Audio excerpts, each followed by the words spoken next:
Hello guys, magandang araw sa inyong lahat at ipakita ko sa inyo kung paano magkalas ng MDS. Yan, tinakita nyo guys, pinapalo ko yan pababa.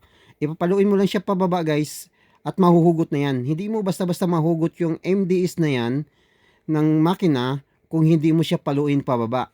Ang hirap, matigas siya hugutin. Nag-try na rin ako kanina ng anong paraan pero yun lang pala ang pinakasikreto niyan guys. Paluin mo lang siya, pitikin mo lang siya ng palo, hindi lang makalakasan pa sa parang yung parang bigla ang palo na pitikin mo at mahuhugot mo na siya, madali lang hugutin guys. At pag hindi mo gawin yan guys ay hindi talaga siya mahugos, mahugo, ma,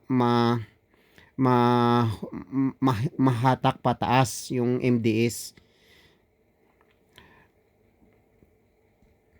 Nagpalit ako niyan guys kasi yung sasakyan ko ay malakas na sa gas tapos hindi na kasi nagpa-function yung variable displacement niya na para mag-shutdown yung apat na cylinder at hindi gagana yung apat na cylinder at apat na cylinder lang ang gagana para makatipid ka sa gas.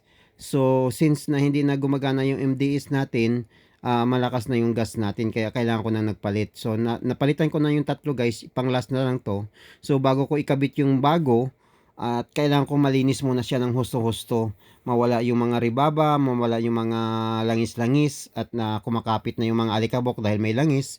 So kailangan ng malinis. Tapos make sure guys, pag magpalit ka niyan, lahat ng intake na butas kailangan nakatakip. Kaya nakikita niyo yung mga blue towel ko, mga butas yan ng intake at kailangan ko siyang takpan para wala siyang uh, option na malaglagan siya ng dumi or mga tornilyo.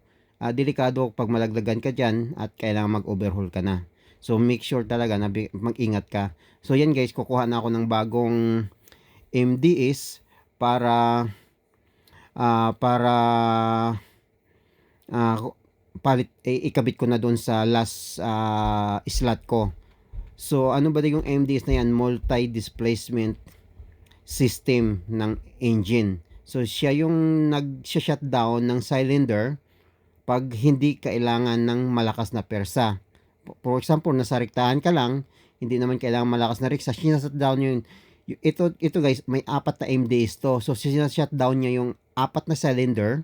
So ang gagana lang yung apat na cylinder ulit kasi 8 cylinder to. So nakakatipid ka ng gas. So yun yung function ng multi-displacement system valve, no? Dinidisable niya yung apat na cylinder.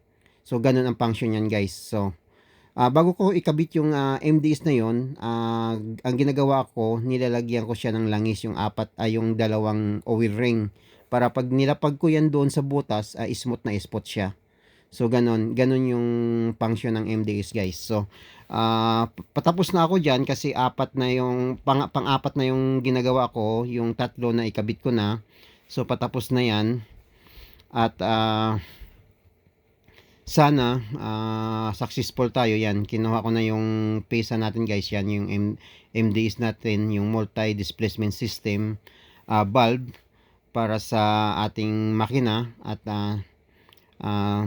pasensya na guys kung kinagat ko yan kasi wala akong cutter, pero wala namang problema yan, para lang mabutasan ko yan.